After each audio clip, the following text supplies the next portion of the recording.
Bismillah. Welcome back, Zoo Crew and Juma Mubarak. So, today's been an interesting day. Honestly, this year's been quite interesting, you could say. The universe has really been testing me, you know? Um, However, that being said, I did go to the graveyard today after Juma prayers, and I'm realizing that's something I should be doing way more often just because it's a good reminder of the fact that this life is a test and death is the only thing guaranteed to all of us. And literally, we come into this world with nothing and we leave with nothing. The only thing that is going to follow us into the hereafter is the sins we've committed and the good deeds we've done, right? So live your life in a way that if you were to die today, you would not fear meeting your creator, right? Do more good than bad.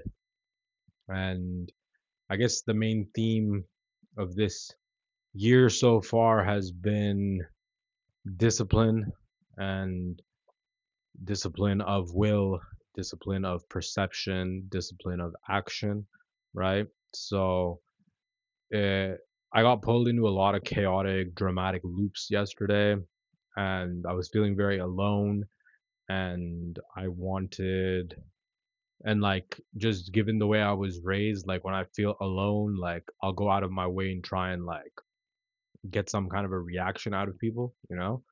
So, yeah, had I done day one of the Daily Stoic yesterday, I would have realized what was going on, what's the reality, you know? So let's break this down. And when we're talking about the will of perception or discipline of perception, rather, what are we talking about? We mean that each person has their own reality, you know?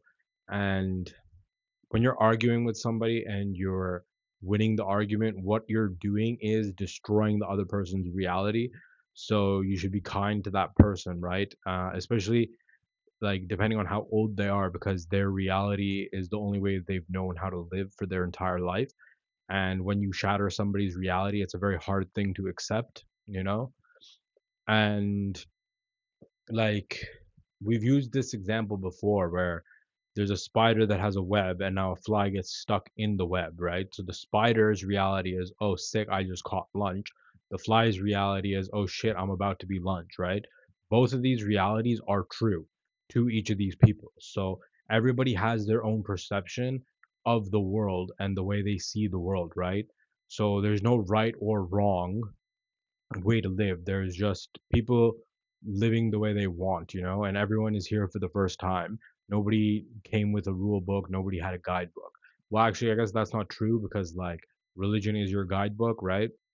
Regardless of what religion you follow, it's a way of life. And then when it comes to philosophy, right? And we're talking about ethics, justice, and morals, which is really what philosophy is about, there is a right and a wrong, right? So the way I live my life, the code of ethics I carry is going to be different than other people. So I don't need to try and change people. I need to change myself, right? And I can allow people to do whatever it is they want to do. There's no point to try and manage situations. There's no point to try and control people. There's no point to try and change people. Let people behave in whatever way they want. Let people act in whatever way they want and make whatever decision they want, right?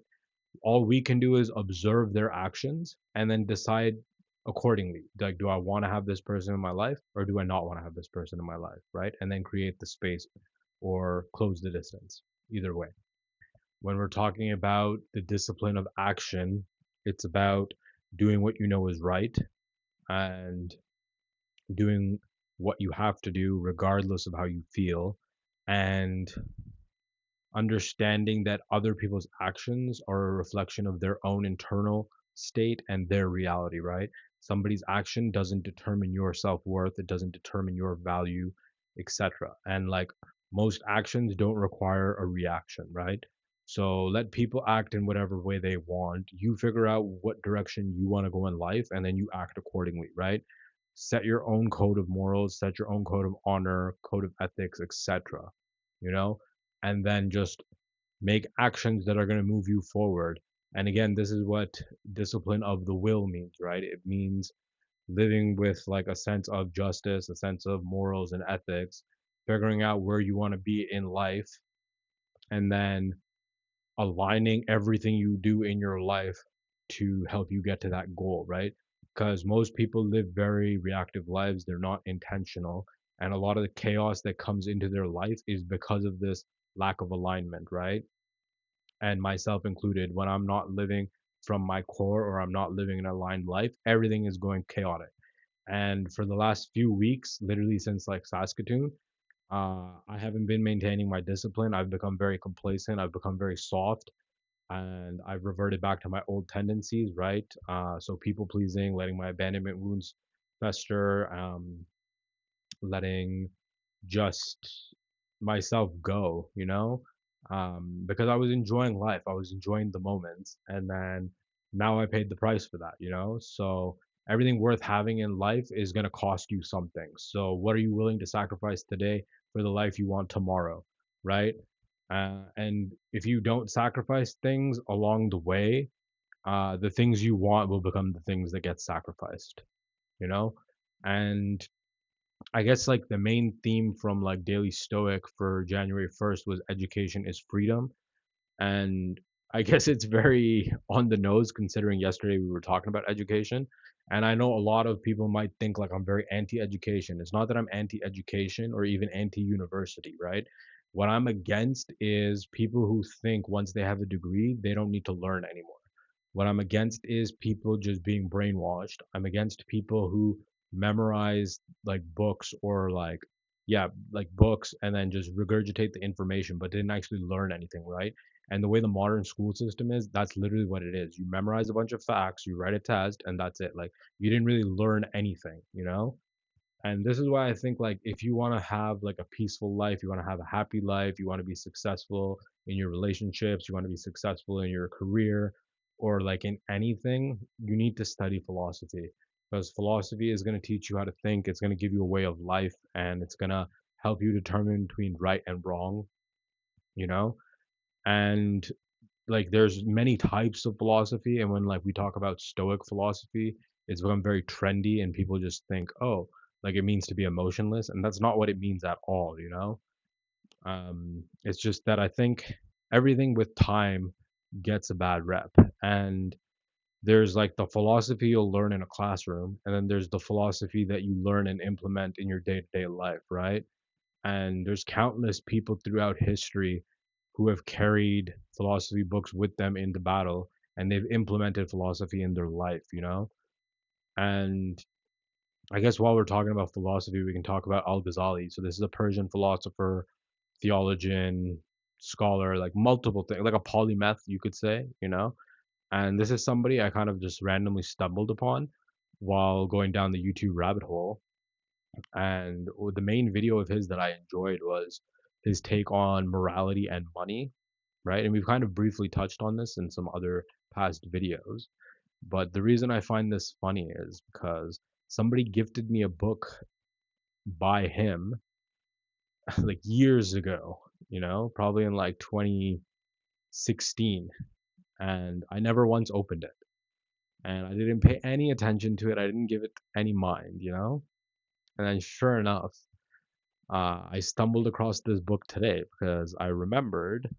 Well, I didn't know who the book was about, but I wanted to like do my own kind of readings about Islam and stuff. So I remembered I had this book. So I pick up the book, and sure enough, who's the author? Al Ghazali.